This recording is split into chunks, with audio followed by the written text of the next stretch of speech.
Last time ಇನ್ಸ್ಟಾಗ್ರಾಮಲ್ಲಿ ಒಬ್ಬರಿಗೆ ನಾನು ಸಿಲ್ವರ್ ಬೀಡ್ಸ್ ಜ್ಯುವೆಲ್ರಿನ ತೊಗೊಂಡು ಕೊರಿಯರ್ ಮಾಡಿದ್ದೆ. ಅದನ್ನು ನೋಡಿ ನನ್ನ ಫ್ರೆಂಡ್ ಒಬ್ಬರು ಅಂದರೆ ನನ್ನ ಕಸ್ಟಮರು ಯಾವಾಗಲೂ ನನ್ನ ಹತ್ರ ಸ್ಯಾರಿನ ಪರ್ಚೇಸ್ ಮಾಡ್ತಾ ಇರ್ತಾರೆ. ಅವರು ನನಗೂ ಬೇಕು ತಂದುಕೊಡಿ ಅಂತ ಗ್ರೀನ್ ಮತ್ತು ಮೆರೂನ್ ಎರಡೂ ಬೇಕು ಅಂತ ಹೇಳಿದರು. ಸೊ ಹಾಗಾಗಿ ಚಿಕ್ಕಪೇಟೆಗೆ ಹೋಗಿದ್ದೆ ಮತ್ತೆ ತೊಗೊಬರೋಣ ಅಂತ ಅಂದ್ಬಿಟ್ಟು.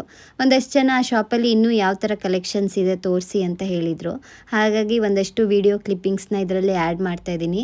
ಇವ್ರ ಹತ್ರ ಎಲ್ಲ ಥರದ ಕಲೆಕ್ಷನ್ಸು ಸಿಗುತ್ತೆ. ಅದಲ್ದೇ ನೀವು ಯಾವುದಾದ್ರೂ ಫೋಟೋ ತೋರಿಸಿದ್ರೆ ಅದೇ ಥರನೂ ಕೂಡ ಮಾಡಿಕೊಡ್ತಾರೆ. ನೋಡಿ, ಇದೆಲ್ಲ ಸಿಲ್ವರ್ ಥರ ನಿಜವಾಗ್ಲೂ ಕಾಣಿಸ್ತಾ ಇದೆಯಾ? ಸೇಮ್ ಗೋಲ್ಡ್ ಥರನೇ ಕಾಣಿಸುತ್ತೆ. ಹಾಗೆಯೇ ಪಾಲಿಶ್ ಸಹ ಅಷ್ಟು ಬೇಗ ಹೋಗಲ್ಲ. ನೀವು ಪರ್ಫ್ಯೂಮ್ ಸ್ಪ್ರೇ ಎಲ್ಲ ಮಾಡಬೇಕಾದ್ರೆ ಇದ್ರ ಮೇಲೆ ಮಾಡಬಾರ್ದು. ಇದ್ರ ಮೇಲೆ ಮಾಡಿದ್ರೆ ಸ್ವಲ್ಪ ಫೇಡ್ ಆಗಿಬಿಡುತ್ತೆ. ಮತ್ತು ಪಾಲಿಶ್ ಹೋದ್ರೂ ಸಹ ಅವ್ರು ಮಾಡಿ ಕೊಡ್ತಾರೆ. ಇದ್ರದ್ದು ಕಂಪ್ಲೀಟ್ ವ್ಲಾಗು ನಾನು ಯೂಟ್ಯೂಬಲ್ಲಿ ಪೋಸ್ಟ್ ಮಾಡಿದ್ದೀನಿ. ನಿಮ್ಗೆ ಯಾರಿಗಾದ್ರೂ ಇಂಟ್ರೆಸ್ಟ್ ಇದ್ದರೆ ಚೆಕ್ ಮಾಡಿ. ಈಗ ತೋರಿಸ್ತಾ ಇದ್ದೀನಲ್ಲ, ಇದೆರಡು ಈ ಸಲ ನನ್ನ ಕಸ್ಟಮರ್ಗೆ ಅಂತ ಅಂದ್ಬಿಟ್ಟು ರೆಡಿ ಮಾಡಿ ಕಳಿಸಿದ್ದು. ಇದನ್ನು ತಗೊಂಡು ಮುದೋಳ್ಗೆ ನಾನು ಕೊರಿಯರ್ನ ಮಾಡಿದೆ. ಅವ್ರಿಗೆ ಆಲ್ರೆಡಿ ರೀಚ್ ಸಹ ಆಗಿದೆ. ತುಂಬ ಚೆನ್ನಾಗಿದೆ ಅಂತ ಹೇಳಿದರು. ಸೊ ಇದಾಗಿತ್ತು ಇವತ್ತಿನ ವ್ಲಾಗ್. ಮತ್ತೆ